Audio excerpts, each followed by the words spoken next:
Hola amigos, hoy vamos a hablar de un tema muy importante, vamos a hablar de derechos. El vídeo se titula Derechos y torcidos.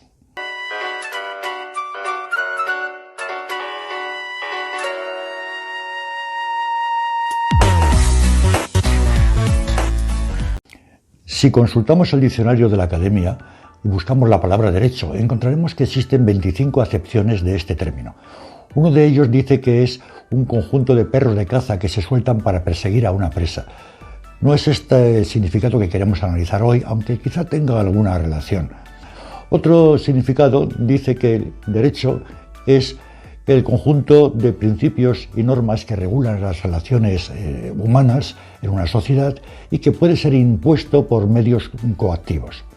Esto pues es lo que se estudia en las facultades, tiene distintas ramas: el derecho penal, derecho civil, derecho canónico, derecho administrativo, internacional, en fin, hay un montón de ramas del derecho, es lo que se estudia en la facultad.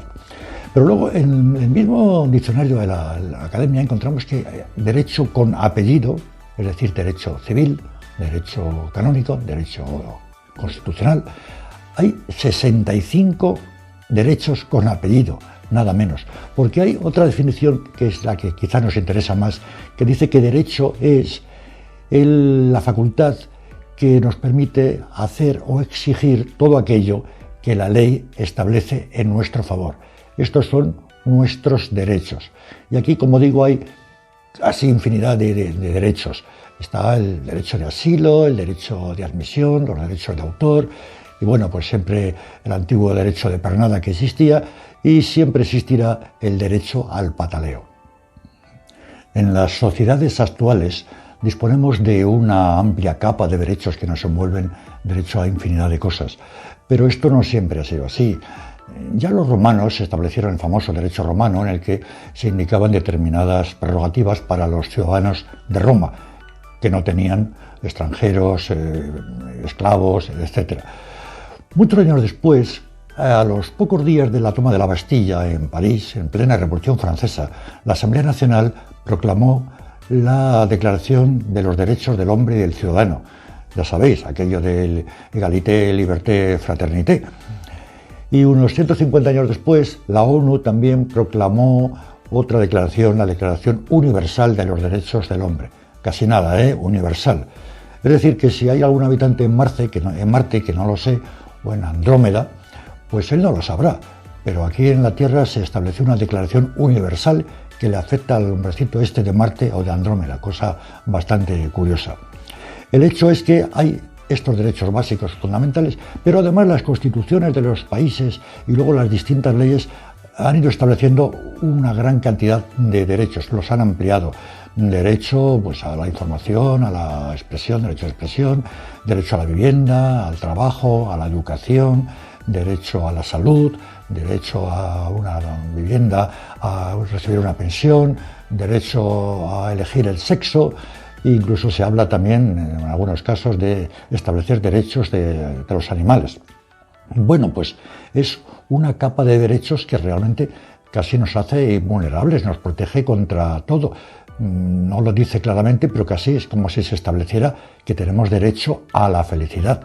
Pero ¿es así? Todos sabemos muy bien que no es así. La cuestión está en que el papel lo aguanta todo y queda muy bonito establecer derechos de todo tipo. Pero, ¿qué pasa en la realidad? Tomemos, por ejemplo, el derecho a la vida, que es el más obvio. Pues sí, derecho a la vida, pero todos nos acabamos muriendo antes o después. El derecho a la educación. Sí, pues hay un 25% de escolares en España, por ejemplo, que no terminan sus estudios. El derecho al trabajo. Hay 3 millones de personas que no encuentran un empleo. El derecho a la vivienda.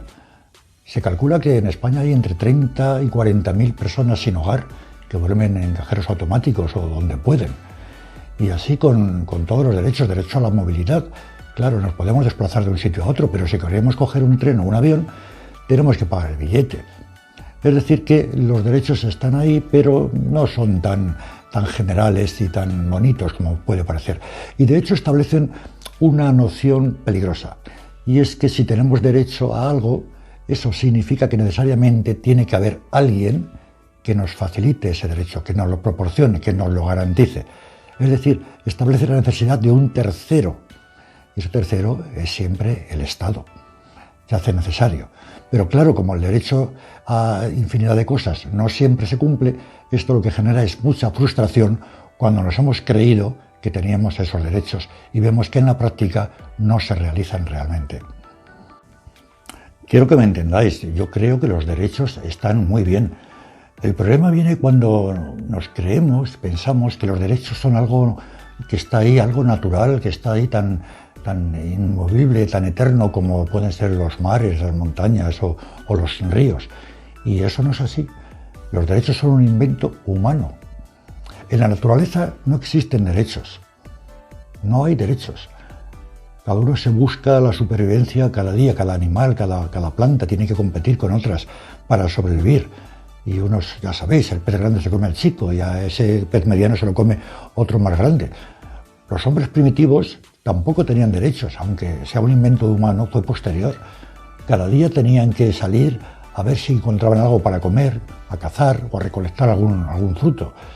Y su derecho a la vida estaba condicionado a que fueran capaces de evitar que les mordiera una serpiente, que les atacara una manada de lobos o que lo machacaran los miembros de una tribu rival, vecina. No había derechos. Cada uno se ganaba su derecho a la subsistencia y a la supervivencia cada día. Y algo de eso se debería mantener si lo pensamos un poco. Porque aunque existan derechos concretos regulados por las leyes, pues hay que matizarlos con la aportación de uno mismo también.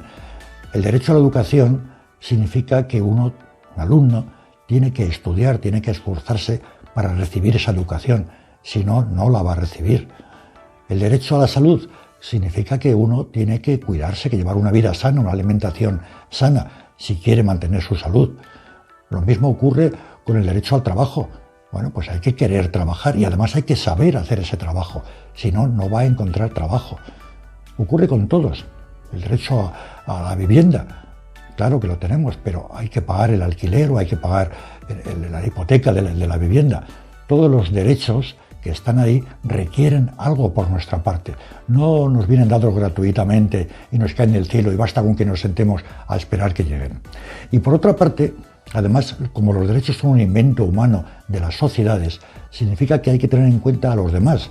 Ya sabéis lo que se dice, que uno tiene derecho a estirar los brazos.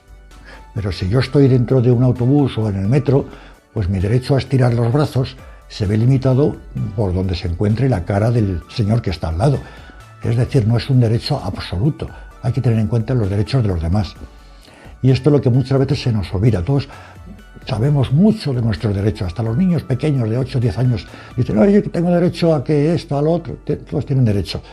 Pero se nos olvida algo muy importante, que vivir en sociedad implica beneficiarse de estos derechos, pero también implica la responsabilidad de cumplir con determinadas obligaciones. Y esta segunda parte es la que se nos olvida con cierta frecuencia.